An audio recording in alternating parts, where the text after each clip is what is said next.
Someone on the Biden-Harris team deserves a raise because they have been serving up some absolutely primo ads this week that put Donald Trump and his campaign to shame in more ways than one. Bird brain. I call it bird brain.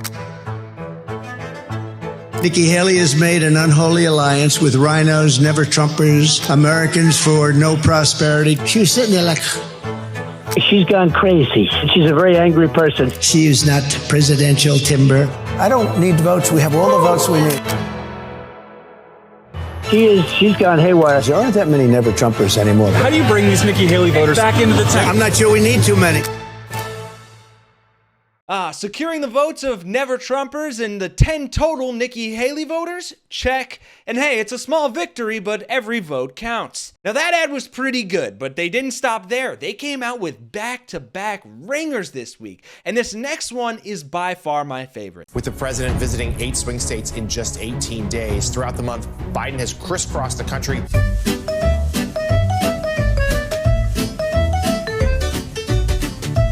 Visiting the Southwest, the Blue Wall, and the South. His campaign stops have focused on border security, reproductive rights, lowering health care and housing costs, as well as celebrating CHIPS and Science Act investments.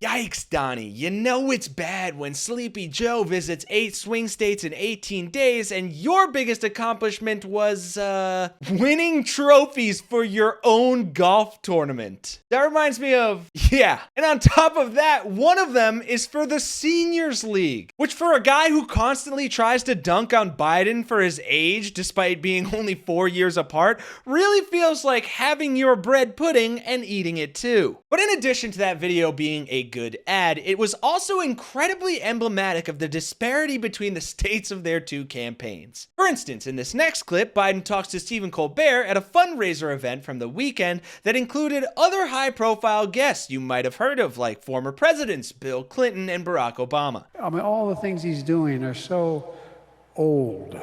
Speaking of old. Donald Trump, as far as we can tell, has just been trying to win a 3rd championship at his own golf course.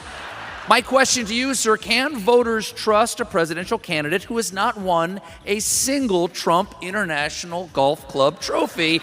At long last, sir, have you no chip shot? I'd be happy to play. I told him this before. I said, I'll give you 3 strokes if you carry your own bag. And that fundraiser brought in a whopping $26 million for their campaign. Meanwhile, Trump was, Chairman Harrison, today, still talking about Donald Trump. He posted a video online of an image of President Biden tied up on the tailgate of a pickup truck.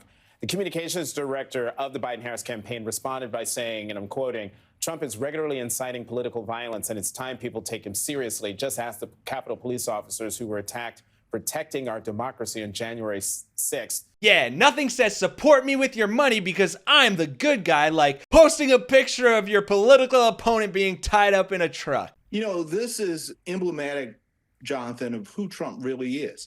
He's a broke, small, thin-skinned wannabe dictator who's calling for a bloodbath when he loses his election in November. On second thought, maybe the messaging could use some work. Because at this point, Chairman Harrison is right. Just look at how drastically Democrats are out fundraising Republicans right now. This is from before that star-studded fundraiser Joe Biden just had, and just coming into March, they outpaced the Republicans by nearly $50 million. The amount will be $50 million. $50 million?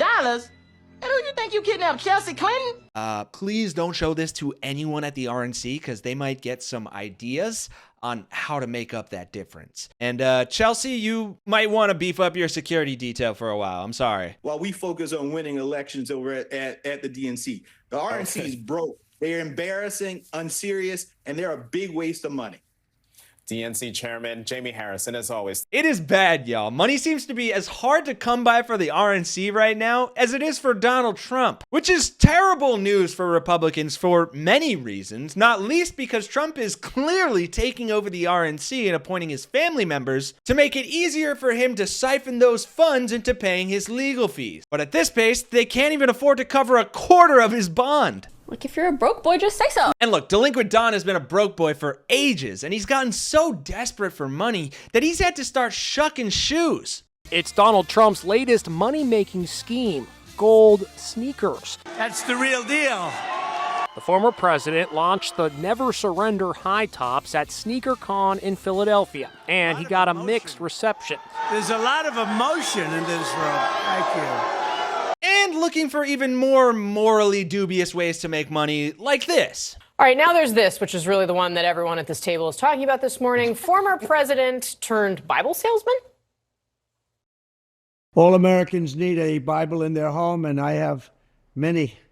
It's my favorite book. I'm proud to endorse and encourage you to get this Bible. We must make America pray again. Make America pray again. After launching sneaker and cologne lines last month, the former president, so he's selling, get this, the God Bless the USA Bible. That's in partnership with country singer Lee Greenwood. He takes the stage to Greenwood's music.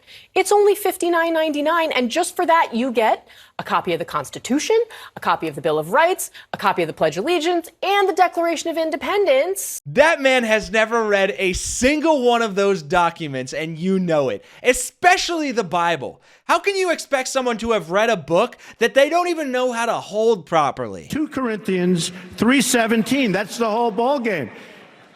Where the Spirit of the Lord, right? Where the Spirit of the Lord is, there is liberty. Jonah, can you please remind me what is 2 Corinthians? Well, actually, my favorite example of this, when he was asked what his favorite Bible verse was, he was like, well, first of all, there's so many. I couldn't pick just one. So many and Bible then he verses. settled on an eye for an eye. Ah, yes, a line of the Code of Hammurabi, which is definitely the same thing as Corinthians in the Bible, despite being written almost 2,000 years beforehand. MAGA math. I mean, guys, Trump literally reposted an article on Truth Social today calling him a miracle and the chosen one by God. He did this on Easter.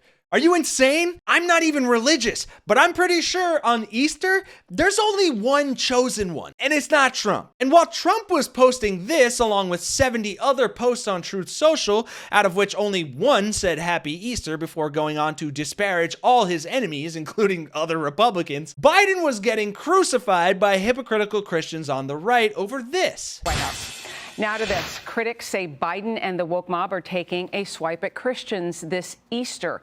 This year, Easter Sunday falls on Transgender Visibility Day, which is traditionally on March 31st. But this year, not only did Fairfax County, Virginia, make an official proclamation for Easter Sunday, so did President Biden. Biden was the first president ever to issue an official proclamation for Transgender Day of Visibility, and this was back in 2021. And in his proclamation this year, he said, quote, "Today we send a message to all transgender Americans. You are loved, you are heard, you are understood, you belong. You are America, and my entire administration and I have your back." Yeah, one candidate shares a message of love and positivity on the date of the alleged rebirth of the guy who brought you love thy neighbor as thyself. And the other candidate is a literal snake oil selling pathological liar who's committed or bragged about being able to commit every one of the deadly sins without remorse, and who is the most direct modern example of a false idol. But hey, I, unlike many on the right, will not force my values down your throat. So